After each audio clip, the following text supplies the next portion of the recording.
Hello guys, तो आज हम अपने नेक्स्ट वीडियो जो कंप्यूटर सॉफ्टवेयर एप्लीकेशन के हमारे रिमेनिंग वीडियोस थे वो इस वीडियो में हम कंप्लीट करेंगे। 36 से ये क्वेश्चन स्टार्ट करते हैं। ये क्वेश्चन बोल रहा है which one of the following is not A session state parameter.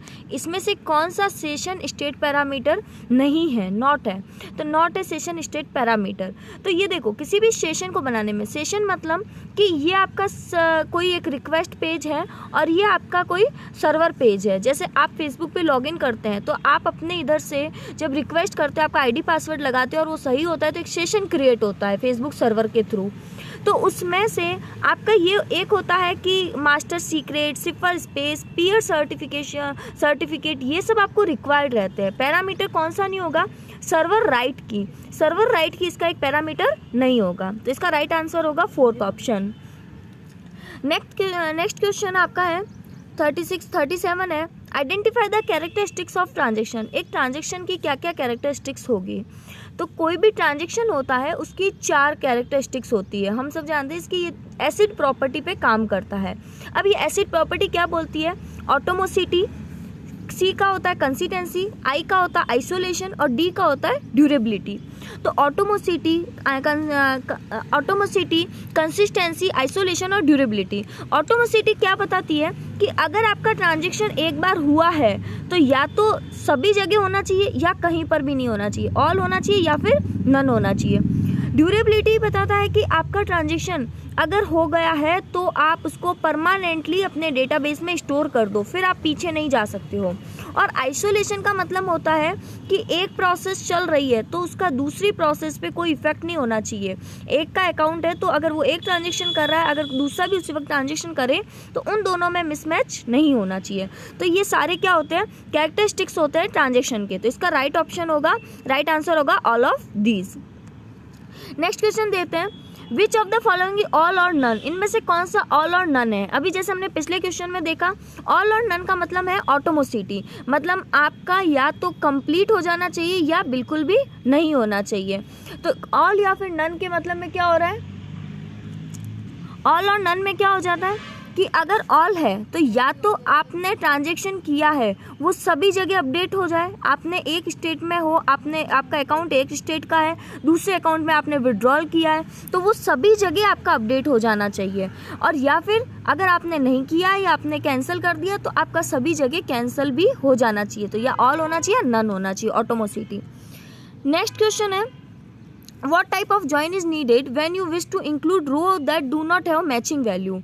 आप अगर उन पंक्तियों को जोड़ना चाहते हैं या आप उनका, जैसे आपकी 2 टेबल्स हैं और उनमें से आप कुछ रो को मैच करना चाहते हैं जिनका डेटा सेम है, तो उनके लिए कौन कौन से ज्वाइन कर सकते हैं? तो इक्वी ज्वाइन।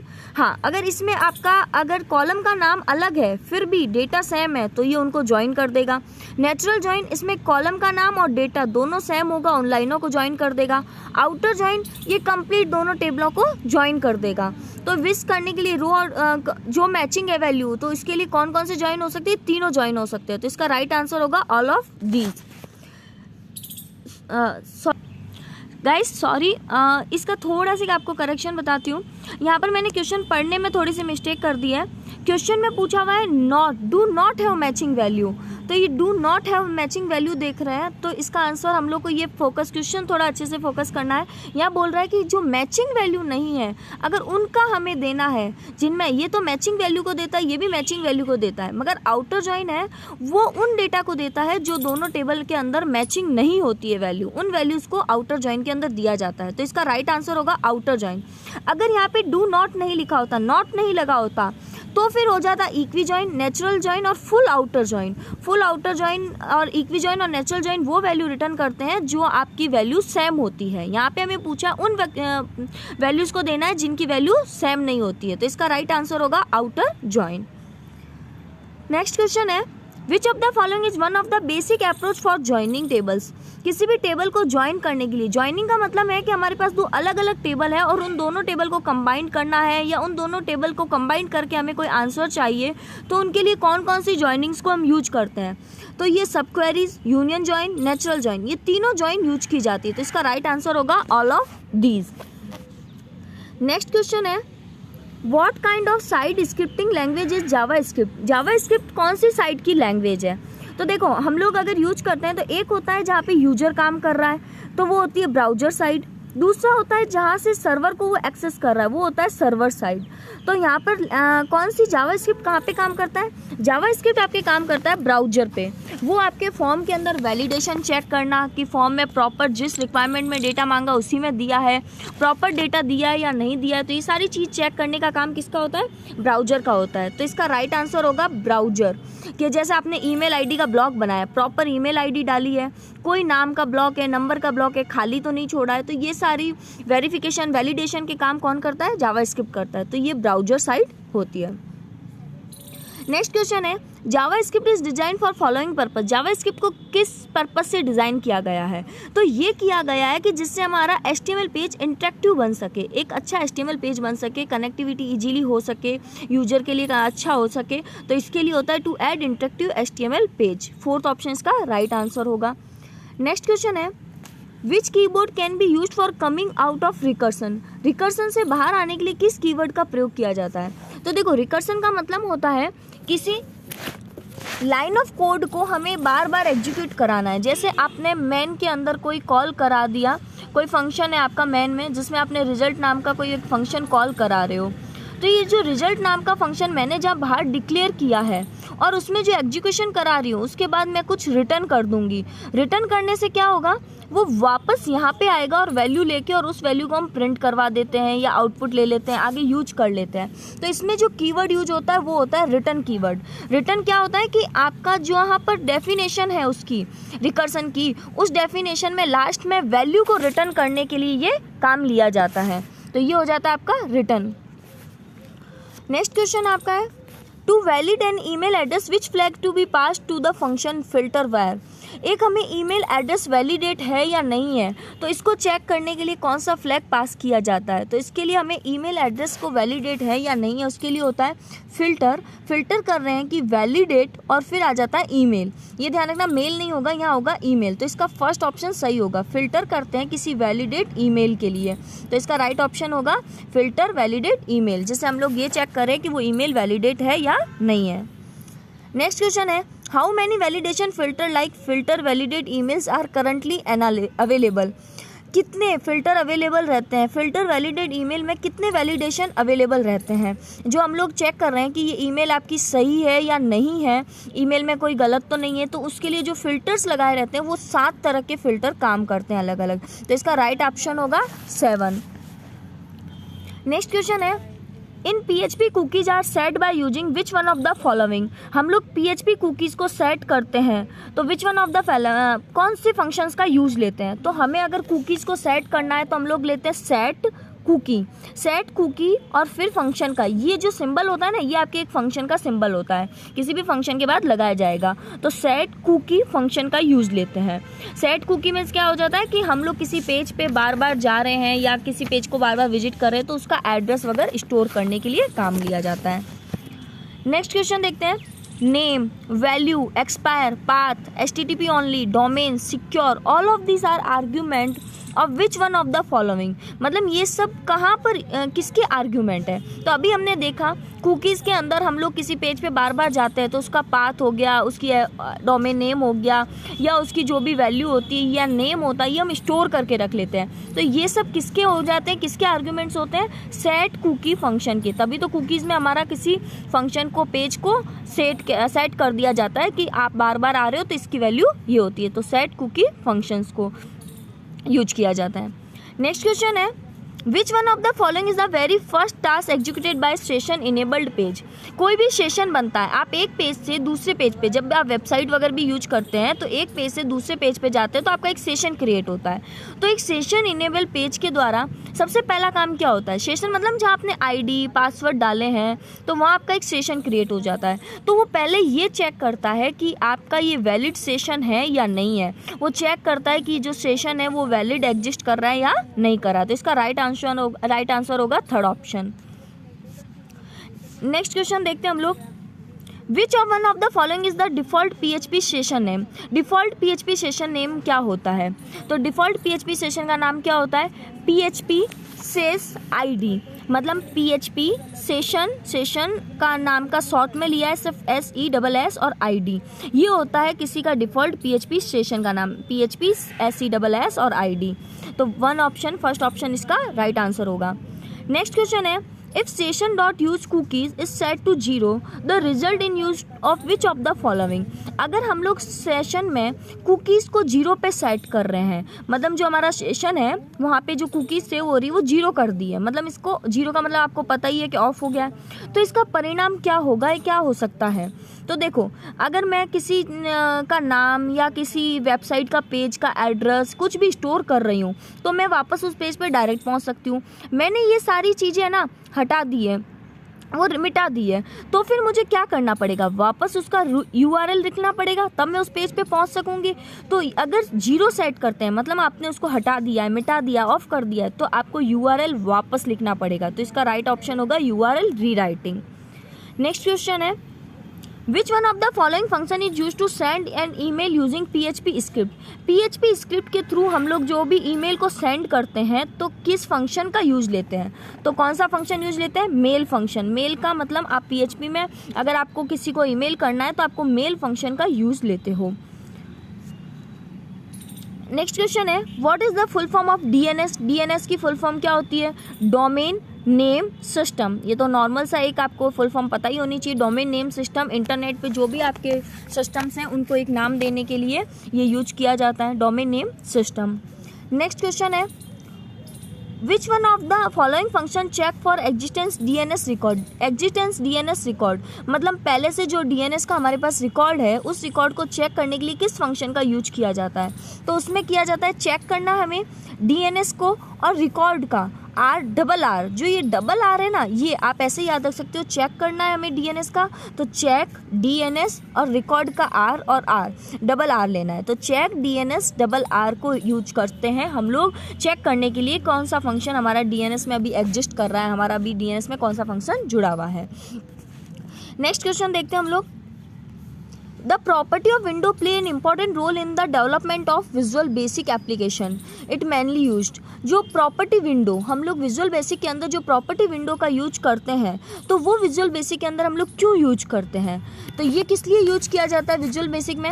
विजुअल बेसिक में अगर आपने प्रोग्रामिंग बनाई होगी ना तो आपने देखा होगा कि वो एक्सेल पे ही आप बना रहे हो, तो आप अच्छा सा अगर नॉर्मल सा आपने एक फॉर्म भी बनाया तो उसका लुक बहुत सुंदर दे सकते हो, कैलकुलेटर बनाया है तो उसका भी आप चाहते हो वैसा लुक दे सकते हो। तो ये सब किस लिए होते हैं? Change how object look and feel, मतलब आपका ऑब्जेक्ट कैसा दिखे और कैसा फील हो, कैसा प्रतीत हो, इसके लिए ये चीज़ लगाई जाती है, विजुअल बेसिक का यूज किया जाता है। तो इसका राइट आंसर होगा फर्स्ट ऑप्शन। नेक्स्ट क्वेश्चन है, which private member function access scope?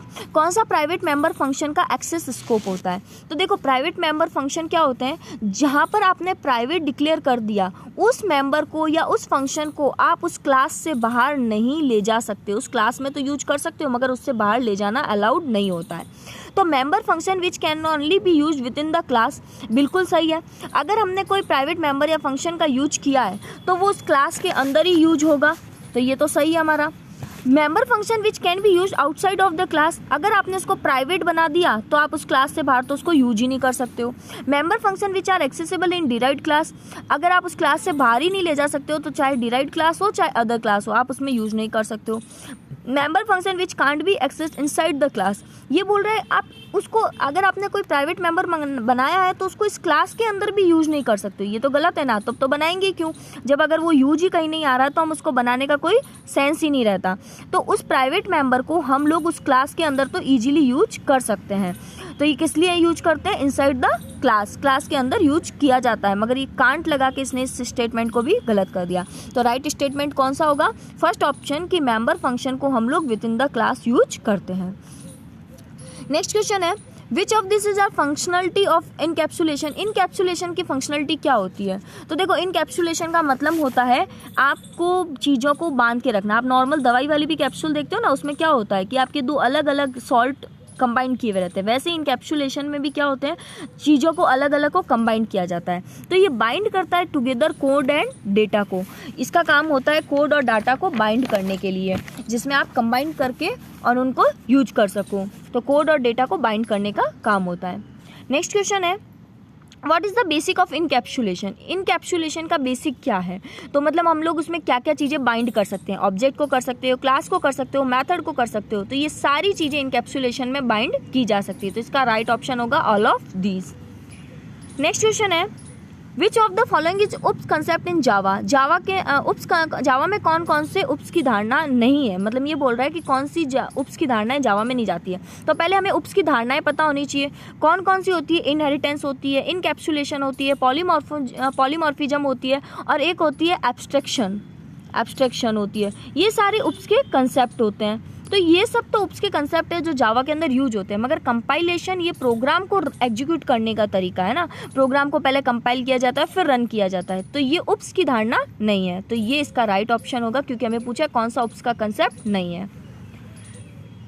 Next question है which of the following is type of polymorphism in Java, Java के अंदर कौन कौन सी पॉलीमॉर्फिज्म होती है।